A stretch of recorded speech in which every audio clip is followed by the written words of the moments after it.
of using black hole to travel to another universe has been depicted in many movies, such as Interstellar.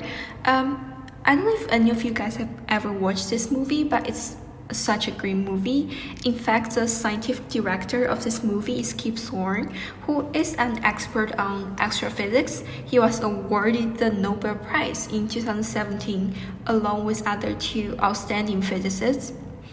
In case you have not watched the movie or have forgotten what the movie is about, just a really short summary here. So the movie is set in a dystopian society where the humans struggle to survive. At the time, NASA decides to create a huge spaceship called Endurance that carries a few astronauts to complete the mission of finding another habitable planet for humans. And the two protagonists, Cooper and Brand, were the chosen ones. So how this movie relates to what we're gonna talk about. Towards the end of the movie, Cooper, one of the protagonists, falls into a black hole and survives. He actually ends up being in another universe after he travels through a black hole. And the reason he falls into a black hole was not an accident, it was definitely a heroic action to save the spaceship. Anyway, what we're gonna talk about is it possible in reality to have somebody fall into a black hole and survive? To truly understand this content, I'm gonna break this topic into 3 videos because the content is pretty heavy, and I know somebody's probably thinking, oh, I have to watch 3 videos in order to know the answer. To satisfy your immediate curiosity, I'm gonna tell you the answer is yes. You can travel to another universe through a black hole theoretically, and the last word is important, theoretically. There are few criterion that a black hole must satisfy in order to become a channel for universe traveling. The 3 criterion is first, we have to find a black hole that's gonna be old and massive enough so the tidal force of that black hole does not kill a person the moment he enters the black hole. And second, the black hole must have multiple singularities instead of just one. And third, there must be a white hole on the other side of the black hole. And for this video, I'm gonna discuss the first criteria, why we need a massive and old black hole. Let's move away from black hole for a little bit and just move your head, move your feet. You don't feel any uncomfortable at this moment, right? But if it's same height, go to a place nearby a black hole, you will feel a pretty huge tidal force stretch. But why we don't feel that on the Earth? Let's start from a simple equation. The equation of the force due to gravity is F equals G times m1 m2 divided by r squared, right? You've probably heard of that before. If I assume I'm standing just barely above the surface of the Earth, the force on my feet will be G times my mass and times the mass of the Earth divided by the radius of the Earth, which is approximately 6,700 kilometers. But then the force on my head would be G times m1 m2. That doesn't change.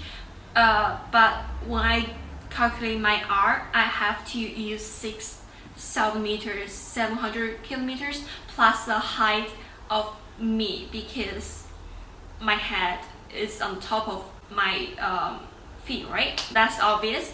So there will be a difference of height which causes a slightly difference on my feet and on my head. But because the mass of the Earth is so small that this tiny height difference does not really make a huge difference and of the results. That's why we don't feel any uncomfortable due to the gravity of the Earth. But if you move to somewhere nearby a black hole, because the mass of black hole is so big, the top of the equation will become so big that any difference on the bottom of the equation, which is r squared, will make a huge difference in your result. So there will be a huge force due to the black hole's gravity on your feet and on your head. That's why you feel a really big tidal force at a place nearby a black hole. If we understand the effect of the tidal force near a black hole, I'm gonna explain why we need an old and massive black hole in order to mitigate this effect. The reason that we need an old black hole is because a newborn black hole tends to be pretty chaotic and energetic, but when it ages to million or billion of years old, it's getting softer. Think of this as a human. When it's a 3-year-old toddler, he's gonna be energetic and loud, right? But if it's a 70-year-old man, he's gonna be quieter and softer as well. Same thing with a black hole. When it's an old black hole, it tends to be softer in its tidal force. So why do we need a massive black hole?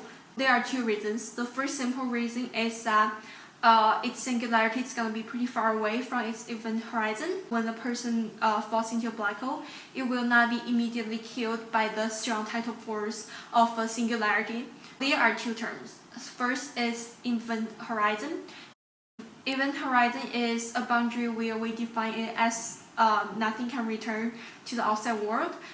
If you fall into event horizon, you can never return to the outside world. And singularity is supposed to be a one-dimensional point that contains a huge mass but within an infinitely small space. Basically, singularity has really strong tidal force. And the second reason is that massive black hole tends to have a softer tidal force. Let's think this in an analogy of a tiger. So when a tiger is really well fed, it will stay strong active for a little moment, but then it's gonna take a nap and quiet out. Same with the black hole. When a massive black hole is well fed, it's gonna be energetic for a while, but then it's gonna quiet down. That's just how we can think of this in simple way. That's the information for today, and let's do a real quick recap here.